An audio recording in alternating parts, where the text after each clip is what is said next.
시청자 여러분, 2025년이라는 시간표를 돌아보면 유독 또렷하게 떠오르는 이름이 하나 있습니다. 안세영.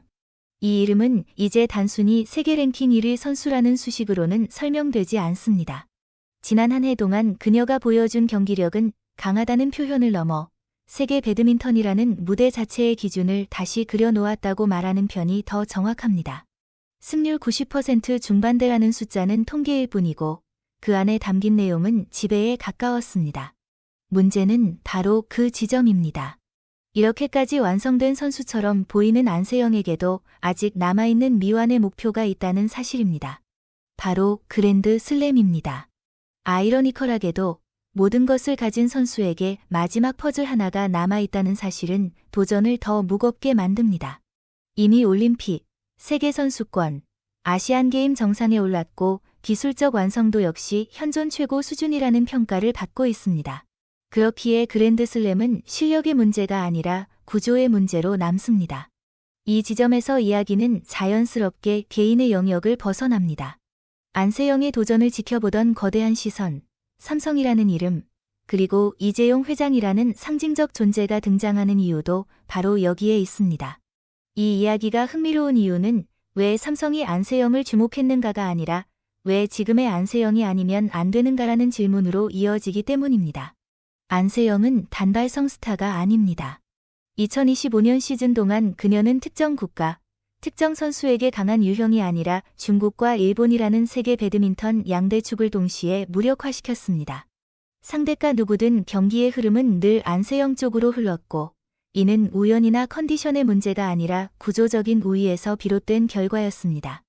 체력, 전술 이해도, 경기 운영, 멘탈 관리까지 어느 하나 뒤처지는 영역이 없었습니다. 특히 인상적인 점은 과정입니다. 커리어 중반, 안세영은 심각한 부상과 슬럼프를 직접 겪었습니다. 많은 선수들이 이 시점에서 하락세를 택하거나 누군가의 시스템에 의존하지만 그녀는 다른 선택을 했습니다. 훈련 방식과 경기 접근법을 스스로 재설계했고 그 결과가 지금의 안정감입니다. 이 점에서 안세영은 타고난 재능의 상징이 아니라 자기관리와 성장 능력을 증명해온 선수라고 보는 편이 더 맞습니다. 무엇보다 그녀의 태도는 인상적입니다. 정상에 오른 뒤에도 안세영은 충분하다는 말을 하지 않습니다. 오히려 아직 부족하다고 말합니다. 이 태도는 단기적인 성과가 아닌 긴 커리어를 전제로 한 사고 방식입니다. 바로 이 지점에서 삼성의 철학과 안세영의 커리어는 교차합니다. 단기 이벤트가 아닌 장기 완성도, 감각보다 기술, 국내 성과를 넘어 글로벌 기준을 지향하는 관점입니다. 안세영에게 그랜드슬램이 어려운 이유는 역설적으로 목표가 너무 명확하기 때문입니다. 아시아 선수권 우승이라는 마지막 퍼즐 하나가 남아있고 동시에 말레이시아 오픈, 올잉글랜드, 인도네시아 오픈, 차이나 오픈이라는 최상위 등급 대회를 한 시즌에 모두 제패해야 하는 과제가 겹쳐 있습니다. 실력은 이미 증명됐지만 일정은 냉혹합니다. 수개월간 이어지는 해외 이동, 시차, 환경 변화 속에서 회복 시간은 턱없이 부족합니다. 이 구간부터는 개인의 의지로 버티는 영역이 아닙니다. 그래서 그랜드슬램은 벽이라고 불립니다. 더 많은 훈련이 아니라 더 정교한 지원이 필요한 이유도 여기에 있습니다. 이 지점에서 안세영의 도전은 개인의 투혼을 넘어 시스템의 문제로 확장됩니다. 그리고 여기서부터 하나의 가상 설정이 등장합니다. 삼성이 안세영의 도전을 단순 후원이 아니라 프로젝트 단위로 정의했다는 가정입니다.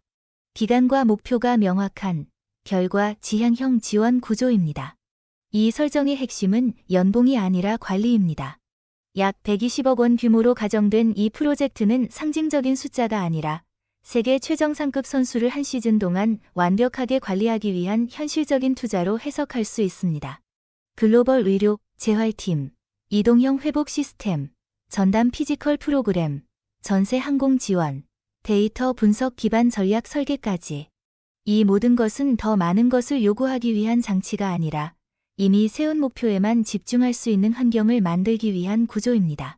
개인적으로 이 설정이 흥미로운 이유는 이것이 단순한 스포츠 후원이 아니라 경영적 접근에 가깝기 때문입니다. 이재용 회장이 상징하는 선택은 단기 성과보다 장기적 완성도를 중시하는 판단이며 최고 수준에 있는 인물에게 더 높은 기준을 요구하되 그 책임을 함께 나누겠다는 메시지로 읽힙니다. 이 프로젝트는 광고가 아니라 완성에 대한 투자다라는 가상의 내부 발언은 그 철학을 잘 압축합니다. 중국이 이 상황에 민감하게 반응하는 이유도 단순한 패배 때문이 아닙니다. 중국 언론이 주목하는 것은 방향입니다. 안세영의 경기력은 이미 여자 단식의 범주를 벗어나 남자 단식 기준으로 이야기되고 있습니다. 여기에 거대한 시스템이 결합한다는 인식이 더해질 경우 이는 개인 간 경쟁이 아니라 구조 간 경쟁으로 확장됩니다. 선수 개인을 대표하는 안세영과 관리, 데이터, 회복을 상징하는 시스템의 결합. 이는 기존 국가대표팀 중심 질서에 대한 도전으로 받아들여질 수밖에 없습니다. 바로 이 지점에서 그랜드슬램이 안세영에게 갖는 의미는 단순한 우승 기록을 넘어섭니다. 그것은 트로피의 개수가 아니라 한 선수의 커리어를 어떤 방식으로 완성해 가느냐에 대한 질문입니다. 물론 스포츠에는 언제나 불확실성이 존재합니다. 아무리 치밀한 준비와 완벽에 가까운 지원이 뒤따르더라도 부상이라는 변수 하나, 단 한 경기의 흐름 변화만으로도 결과는 전혀 다른 방향으로 흘러갈 수 있습니다. 이 냉정한 현실은 누구도 부정할 수 없습니다. 그러나 지금 논의되는 이 프로젝트의 핵심은 그랜드슬램이라는 최종 결과 하나에만 있지 않습니다. 더 본질적인 가치는 한 선수를 정상에 올려놓는 데서 멈추지 않고 그 정점 이후까지 책임지는 구조를 만들었다는 점에 있습니다. 성과를 냈다는 이유로 관심이 옮겨가는 방식이 아니라 가장 높은 단계에 도달한 이후에도 마지막 과정까지 함께 설계하고 동행하는 방식입니다. 이 시도 자체가 이미 기존 스포츠 후원 방식과는 분명히 다른 궤적에 올라서 있습니다. 이러한 접근은 성공과 실패의 여부를 떠나 분명한 메시지를 남깁니다. 한국 스포츠 후원이 이벤트성 지원이나 단기성과 중심의 소비 구조에서 벗어나 선수의 커리어 전 주기를 고려하는 방향으로 전환될 수 있음을 보여주기 때문입니다. 그래서 설령 최종 목표에 도달하지 못하더라도 이 프로젝트는 실패로 규정되기 어렵습니다. 한 명의 선수를 통해 지원의 기준과 철학을 명확히 제시했다는 점에서 이미 하나의 선례를 남겼기 때문입니다. 결국 시간이 지나 남는 것은 결과표에 찍힌 숫자가 아니라 그 결과를 만들어내기 위해 구축된 구조입니다. 그리고 그 구조는 한국 스포츠 후원 문화의 새로운 기준점으로 오랫동안 회자될 가능성이 큽니다. 안세영의 도전은 개인적인 야망이나 기록 욕심만으로 설명될 수 없는 이유도 여기에 있습니다. 이미 세계 1위에 오른 선수가 더 높은 기준을 향해 나아가겠다는 선택은 자기 증명의 단계를 넘어선 결단에 가깝습니다. 마찬가지로 삼성의 선택 역시 단순한 후원 계약으로 해석하기 어렵습니다. 이 구도에서 삼성은 매 경기의 결과를 소비하는 후원자가 아니라 완성이라는 목표를 향해 과정을 함께 설계하는 파트너로 등장합니다. 개인을 단순히 띄우는 지원이 아니라 하나의 프로젝트를 처음부터 끝까지 완주하려는 구조적 선택입니다. 이 시도가 향하고 있는 방향은 분명합니다. 세계 1위에 머무는 것이 아니라 세계 기준 자체를 다시 쓰려는 시도입니다. 선수의 재능의 시스템을 결합하고 의지를 구조로 뒷받침할 때 어디까지 가능해질 수 있는지를 묻는 실험이기도 합니다. 그래서 질문은 자연스럽게 하나로 수렴됩니다. 그랜드슬램이 완성되는 순간 우리는 새로운 스포츠 후원의 시대를 목격하게 될 것인가? 결과보다 과정에 투자하고 선수를 단기 성과가 아닌 장기 프로젝트로 바라보는 시대 말입니다. 이 이야기가 가상 시나리오처럼 느껴질 수도 있습니다. 그러나 분명한 사실은 현실이 이미 그 방향으로 움직이고 있다는 점입니다. 그리고 그 변화의 중심에 안세영이라는 이름이 놓여 있습니다. 오늘 우리는 한 명의 세계 1위 선수가 어디까지 갈 수 있는지를 넘어서 스포츠를 바라보는 방식 자체가 어떻게 바뀌고 있는지를 함께 살펴봤습니다. 안세영의 도전은 기록을 쌓는 여정이 아니라 기준을 다시 정의하는 과정입니다. 그 곁에서 이루어지는 선택과 구조는 앞으로 스포츠 후원이 어떤 방향으로 진화할 수 있는지를 분명하게 보여주고 있습니다. 이 변화는 이제 막 시작됐습니다. 여러분은 어떻게 생각하시나요? 이 프로젝트가 현실로 완성된다면 그랜드슬램은 충분히 도달 가능한 목표일까요?